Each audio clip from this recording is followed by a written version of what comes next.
режиме. Это были новости. Всего хорошего.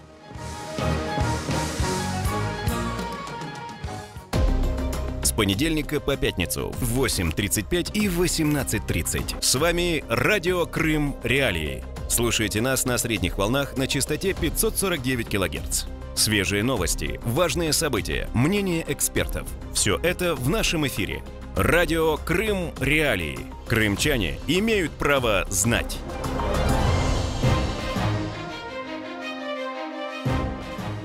Доброе утро, Крым. С вами снова радио Крым Реалии. Я Максим Кошелев. Встречаемся, как всегда, на средних волнах на частоте 549 кГц или на нашем сайте Крым Реалии. Тема дня. Не так давно, буквально несколько дней назад, на прошлой неделе, подконтрольный России парламент Крыма издал очень интересный документ. О нем мы сегодня и будем говорить. Я имею в виду заявление, которое называется, цитирую, «об осуждении любых форм проявления экстремизма и терроризма в отношении населения Республики Крым». Так он называется. В нем едва ли не главным источником потенциальной опасности для всего населения Крыма называется Меджлис крымско-татарского народа и его лидеры.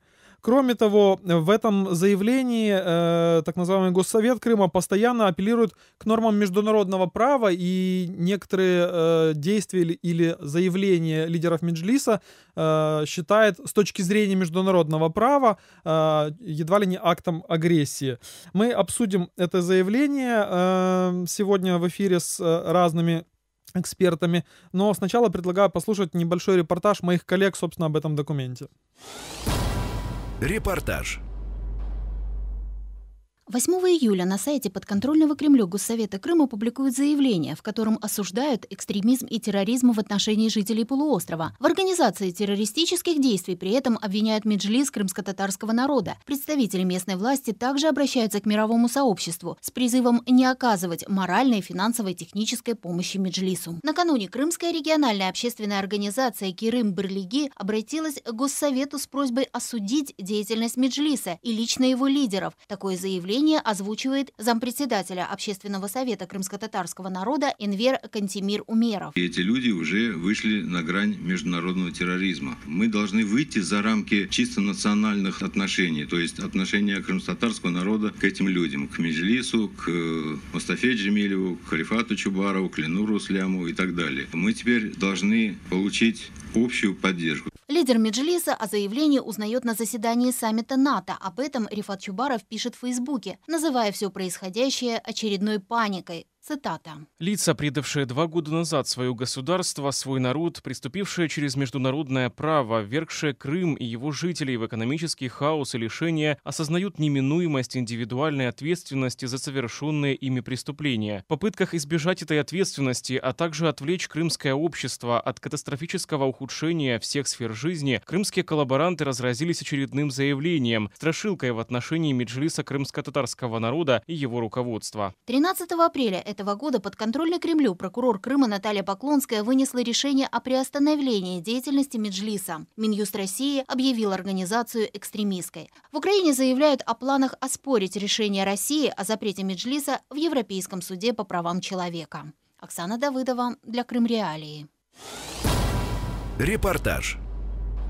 А я напоминаю, что это радио Крым Реалии. Звоните нам по бесплатному номеру телефона 8 800 10 06 926. Пишите нам в Твиттере, предлагайте свои темы программ. Заходите на наш сайт Крым Реалии, читайте там наши материалы. А мы, напоминаю, говорим сегодня об очередном документе, который издал так называемый Госсовет Крыма с обвинениями в адрес Меджлиса и его лидеров. У нас на телефонной связи тот, чье имя уж очень часто упоминается, наверное, чаще всего в этом документе. Глава Меджлиса крымско-татарского народа Рифат Чубаров. Рифат Ага, доброе утро. Доброе утро. Скажите, пожалуйста, вот в тот момент, когда было опубликовано это заявление из Симферополя, вы находились как раз на саммите НАТО. Какая была ваша реакция, вот когда вы его прочитали? Но, знаете, я бы не стал бы вот настолько серьезно уделять внимание будь каким действиям, которые предпринимаются так называемым Государственным Советом во временно оккупированном Крыму, это орган, который состоит из людей, которые изменили своему государству, которые перешли на службу оккупанту, и им необходимо постоянно подтверждать, с одной стороны, свою лояльность к Кремлю, с другой стороны, действительно, исходя из той ситуации, которая сегодня складывается в Крыму, они просто вынуждены постоянно подчеркивать и свою нужность этой власти, и с другой стороны, они должны постоянно подпитывать себя для того, чтобы каким-то образом подавить внутренние свои страхи, поскольку эти люди прекрасно осознают степень предательства, которую они осуществили. Поэтому у меня не могло не возникнуть чувство такого, знаете, брезгливости, пренебрежения, смешанного, может быть, даже с какой-то долей жалости.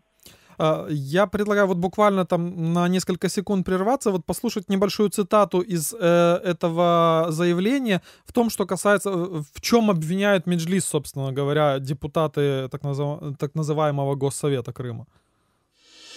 Точка зрения.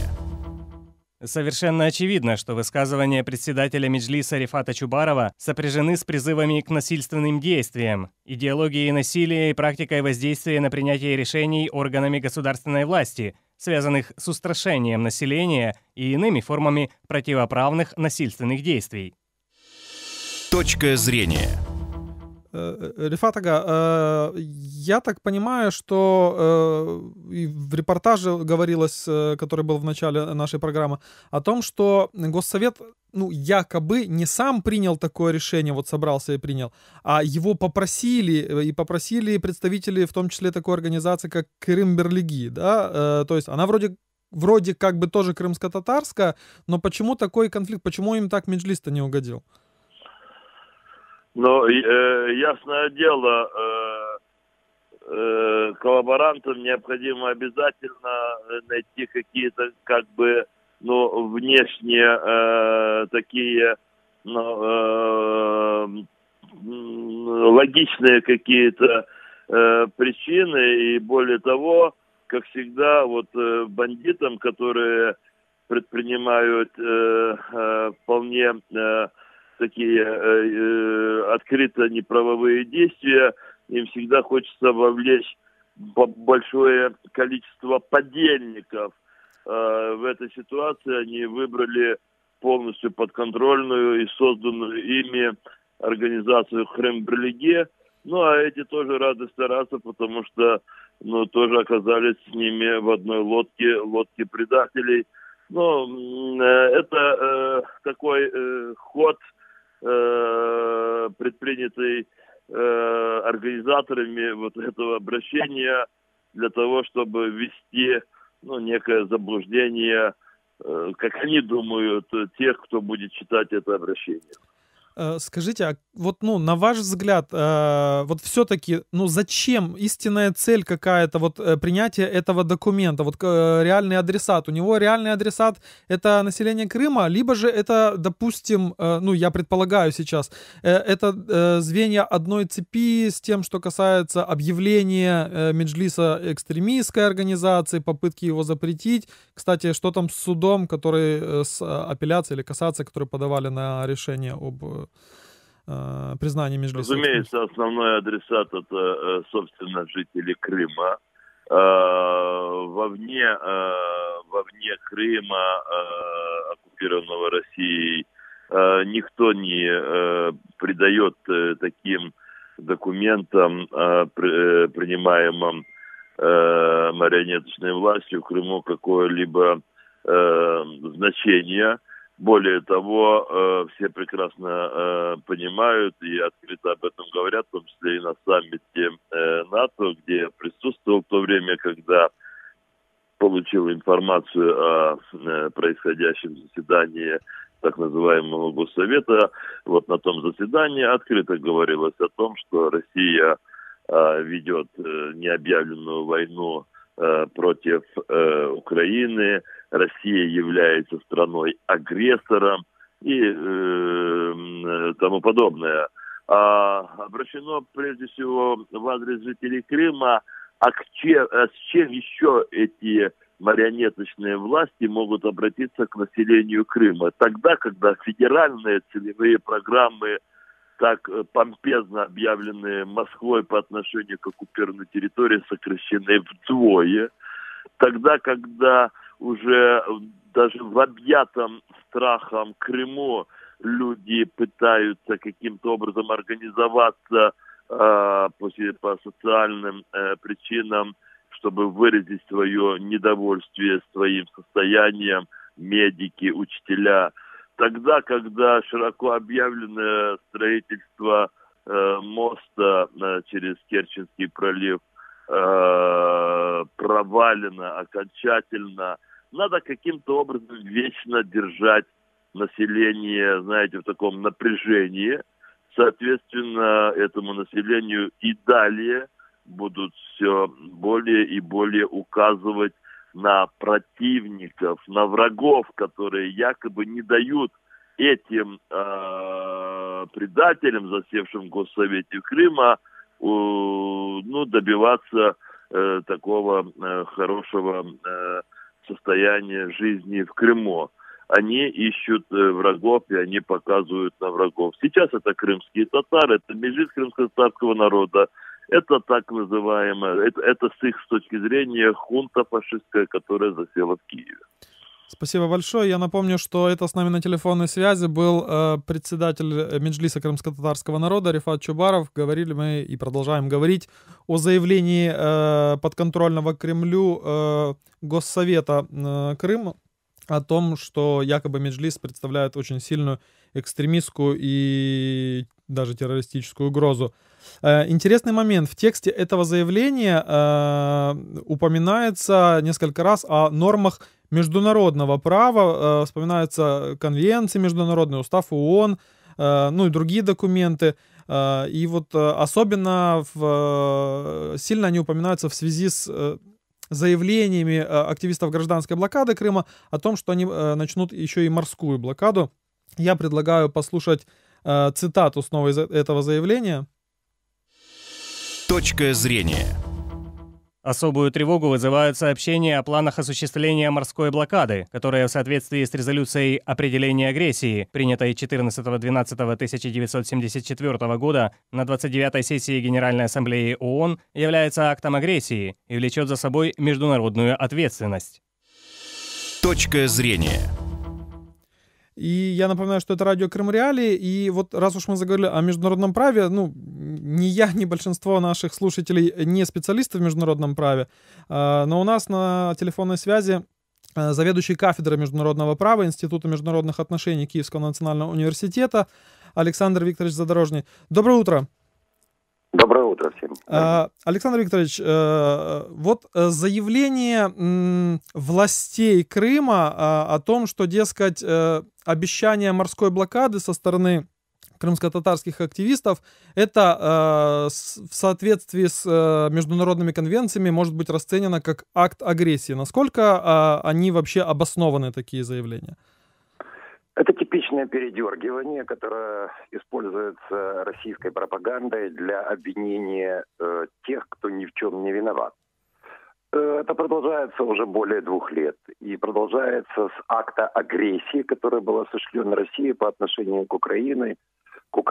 И начался этот акт агрессии в Крыму, собственно говоря, незаконным присоединением Крыма в соответствии со всеми незаконным с точки зрения международного права. Очевидно и понятно, что использование вооруженных сил, а напомню, что именно с момента применения специальных подразделений, у нас в России даже дата празднования специальных подразделений, каких-то вооруженных сил установлена с точки зрения их использования при вооруженном вмешательстве при так называемой сецессии Крыма.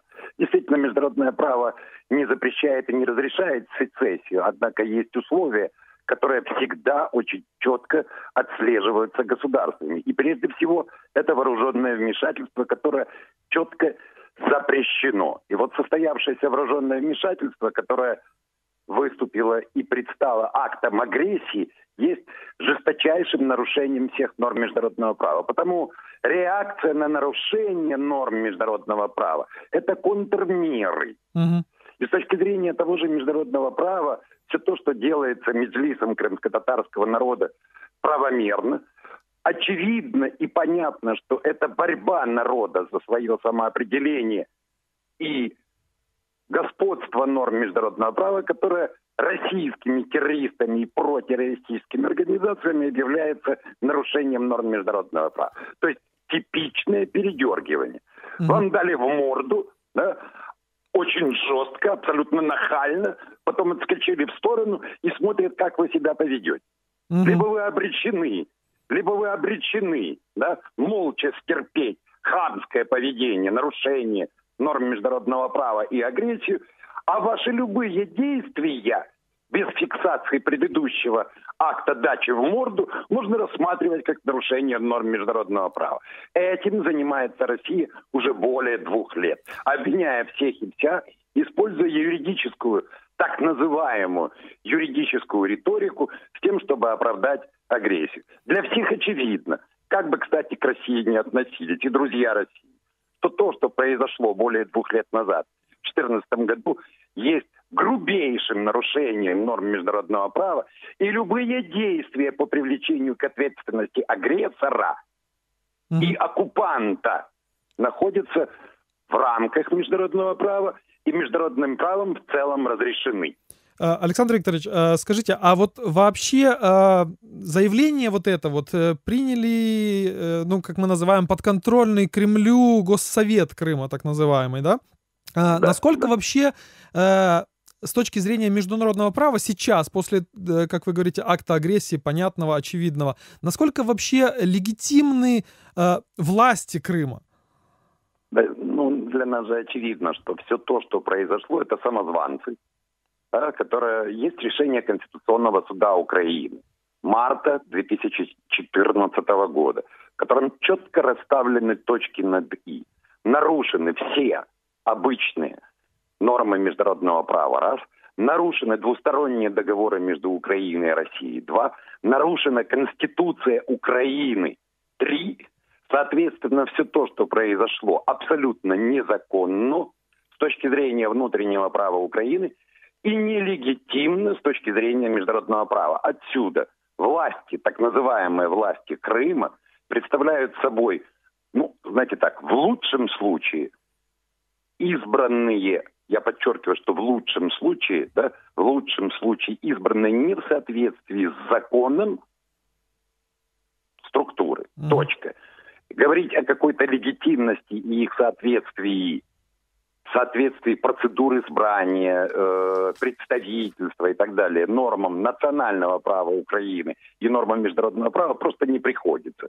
С этой точки зрения, ну, вы знаете, наши слушатели, наверное, помнят процедуры, да, когда на улице там собрались, вот говорят, вот ты будешь избран, и пальцы указывают, ты будешь мэром, да? Поднятие рук, да, избирается некто Чалы, который до этого никто не видел, или некто Аксенов присваивает себе полномочия представлять всех.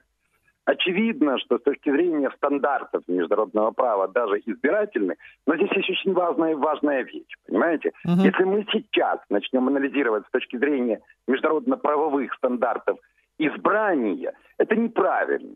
Если мы сейчас начнем анализировать там соблюдение или несоблюдение мелких отдельных, ну это оговорка, извините, мелких, они мелкими не могут быть нормы, да?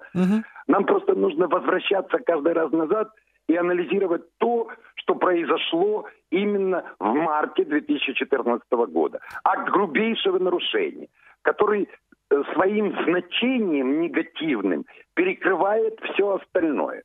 Ведь это то, чем занимается сейчас российская дипломатия. Они активно приглашают мониторинговые органы Конвенции Совета Европы посетить Крым. Посмотрите, как у нас дела. Как у нас хорошо, зная, да? Что мониторинговые органы Совета Европы будут писать сбалансированные доклады. Что-то хорошо, что-то плохо.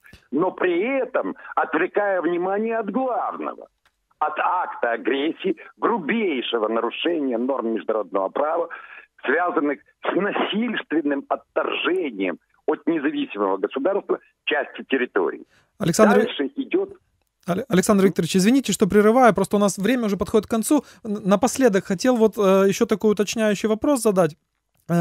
Обычно нарушение каких-то международных норм страна, пострадавшая, которая считается пострадавшей, может как-то обжаловать на международном уровне. Крым, ссылаясь на какие-то положения резолюции Генассамблеи ООН, может реально как-то куда-то жаловаться на международном уровне? Либо это только через Москву можно сделать? Только я вас попрошу очень коротко, у нас буквально минутка осталась. Нет, конечно, Крым не есть самостоятельный субъект. Крым — это часть территории Украины. Все международное сообщество, все международные организации, Совет Европы, Парламентская ассамблея ОБСЕ, Генеральная ассамблея ООН приняли соответствующие документы, осуждающие акт агрессии Российской Федерации. Точка. Все. Крым не есть субъектом и не может никуда жаловаться, ссылаясь на резолюцию 1974 года об агрессии и так далее. Ну а через Лаврова или Чуркина, не знаю. Люди, реально представляющие Крым, в данном случае Меджлис крымско-татарского народа, имеет права, соответствующие определенным международным правам, и в этом смысле международное сообщество очень внимательно следит за происходящим и будет помогать Меджлису крымско-татарского народа и вообще крымско-татарскому народу. Спасибо большое. Извините, что прерываю. Напомню, что это был завкафедры международного права Института международных отношений Киевского национального университета имени Тараса Шевченко Александр Задорожный. Если вы что-то упустили, читайте наш сайт Крым Реалии. Я напоминаю, что в 6:30 вечера слушайте программу с Александром Янковским. А это был Максим Кошелев. Встречаемся, как обычно, с понедельника по пятницу на средних волнах и в онлайн на нашем сайте Крым Реалии. Удачного дня, услышимся.